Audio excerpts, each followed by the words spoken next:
روغن رو داغ میکنیم، آرد رو بهش اضافه میکنیم، خوب هم میزنیم.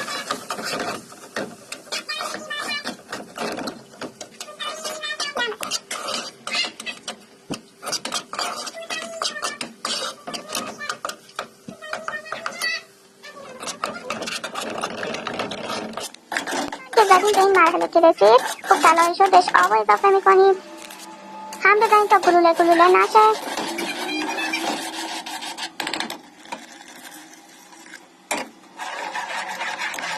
بهش نبات اضافه میکنیم و هم میزنیم تا نبات ها حل بشن.